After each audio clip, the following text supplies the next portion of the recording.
காலை நேர பிரதான செய்திகளின் ஊடாக நர்மதா சிறில் முதலில் தலைப்பு செய்திகள். அதிக விலைக்கு அரிசி விற்ற கடை உரிமையாளருக்கு நேர்ந்த கதி. 600 புதிய பேருந்துகளை அறிமுகப்படுத்தும் அரசு கடுமையாக விமர்சிக்கும் சங்கம். தேர்ந்து வரும் அமெரிக்காவின் ஆயுதங்கள். ட்ரம்ப் வெளியிட்டுள்ள அதிரடி அறிவிப்பு. இனி விரிவான செய்திகள். காலி அக்மேமான பகுதியில் இறக்குமதி செய்யப்பட்ட கேரி பொன்னி சம்பா அரிசியை அதிக விலைக்கு விற்ற ஒரு கடைக்கு ரூபாய் 5 லட்சம் அபராதம் விதிக்கப்பட்டுள்ளது.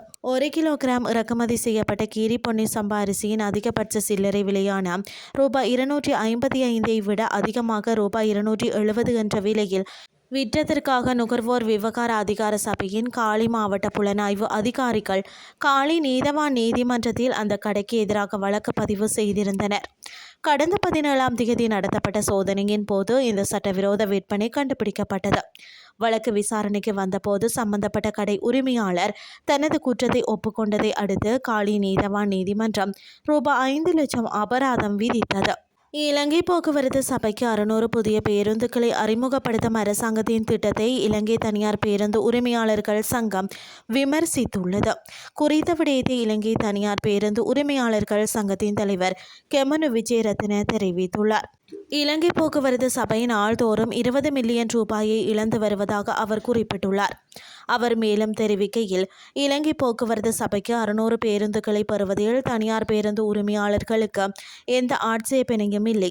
ஆனால் வெறுமனே பேருந்துகளை சேர்ப்பது அரசால் நடத்தப்படும் போக்குவரத்து சேவையின் நிதி மற்றும் செயல்பாட்டு சிக்கலை தீர்க்குமா என்று சங்கத்தின் தலைவர் கெமனு விஜயரத்ன கேள்வி எழுப்பியுள்ளார். தனியார் பேருந்துகள் தொடர்ந்து பொது போக்குவரத்து பயணிகளின் கணிசமான பங்களிப்பை வழங்கி வருகின்றன.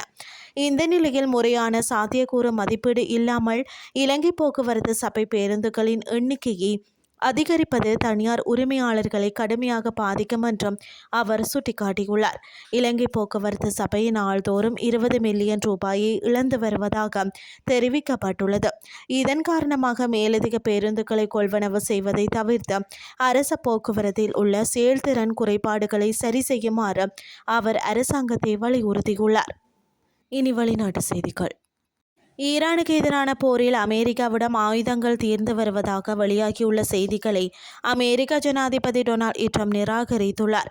இது குறித்த பிரபல நாளிதழ் ஒன்றுக்கு அவர் வழங்கியுள்ள அறிக்கையில், உலகில் உள்ள எவரையும் விட எங்களிடம் அதிகமான ஆயுதங்கள் உள்ளன, மேலும் எங்களுக்கு தேவையானதை விட மிக அதிகமாகவே உள்ளன என்றும் அவர் கூறியுள்ளார்.